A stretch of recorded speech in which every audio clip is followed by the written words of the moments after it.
Here's a quick update on the juvies.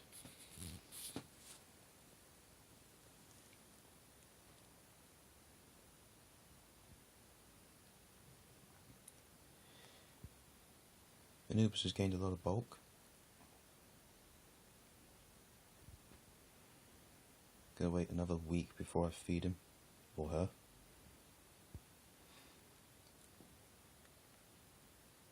It looks like the carapace is darker as well. It's not the same shade of brown as it was before. It's more of a dark brown than a chocolate brown. And the orange hairs in the abdomen are lovely.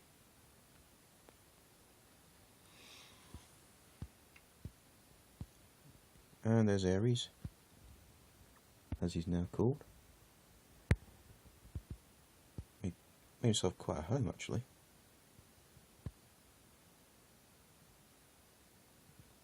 Just recently, he ripped open that hole so he could fit through it again, and get into his hide. And he's ready to feed, but I'm going to feed him the same time as Anubis.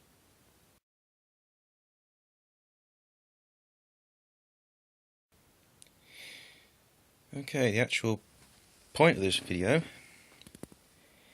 What's wrong with my spider?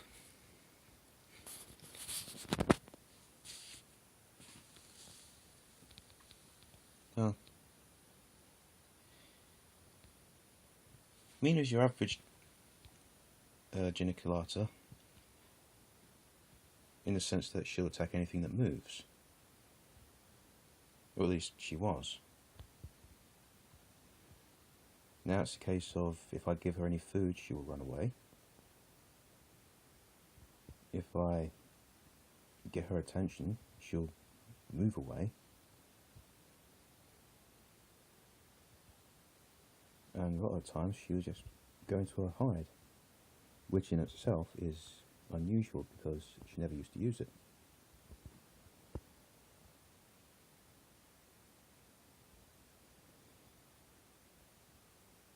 I'm going to give you an example of what her behaviour is like.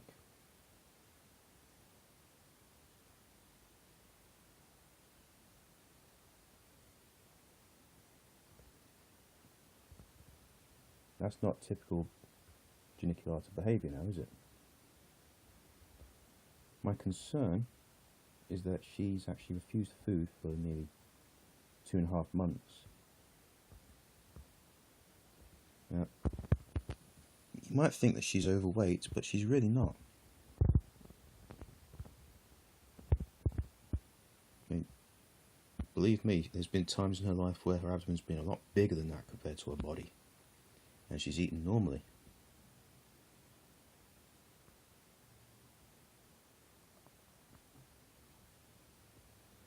One thing that has concerned me is there's a white patch on her abdomen, which I've mentioned in previous videos. And before her last molt, it was just like a patch of white hair. At least that's what it looked like. Now it looks kind of like a wound, or a recess, whatever you want to call it.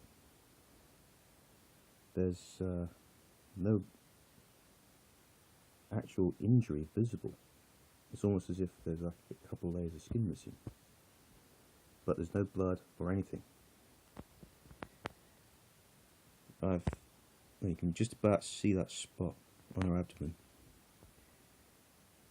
Not that you'll probably be able to make it out, but it's there.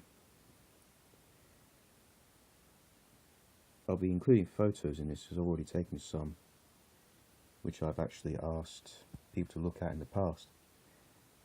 But some photos I actually took just a couple of weeks ago, and there's no apparent change.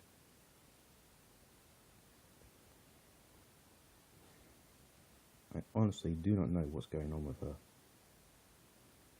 And considering what happened last time my tarantulas started acting differently, well, I found out that Lamia had DKS. Now, I know that that's not the case this time, thank God. Mina does not have DKS, it's something else. And some people might think that, well, geniculators stop eating when they're about to molt. True. That's exactly what Mina's like. Except that was over 2.5 months ago. So,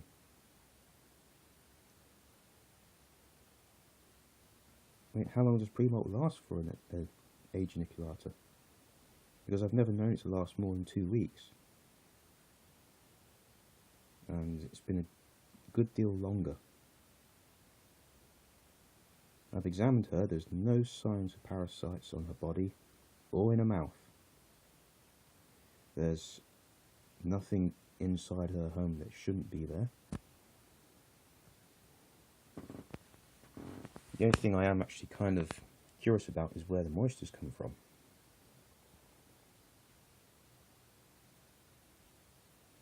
But that's most likely just condensation, if anything.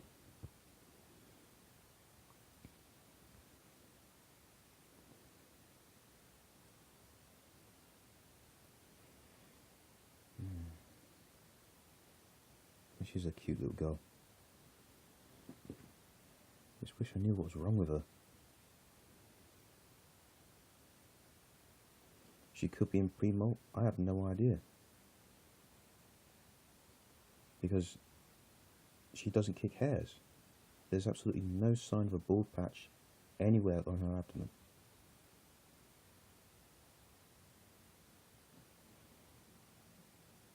And believe me, I've looked everywhere.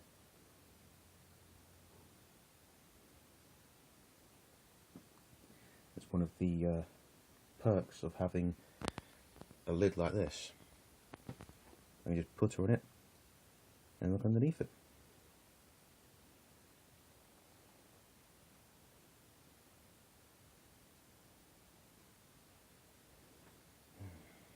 I have no idea what's going on with this girl.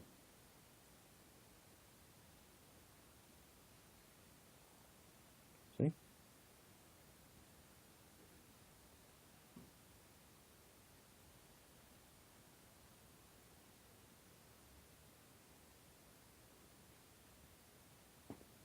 That's what she does when anything either goes near her or touches her. And if I give her any food, she runs. So, I don't know, it seems like pre-molt behaviour, but again, I've never known pre-molt to last this long in any of my tarantulas. And that includes Pepper, who is actually my biggest.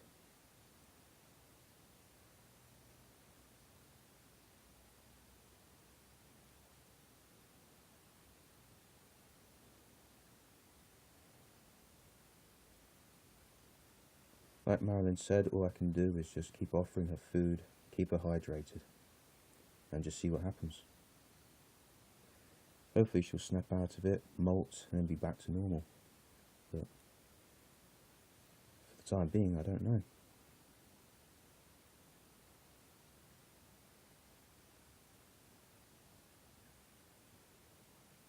Now, have a look at the photos and tell me what you think. Thanks for watching.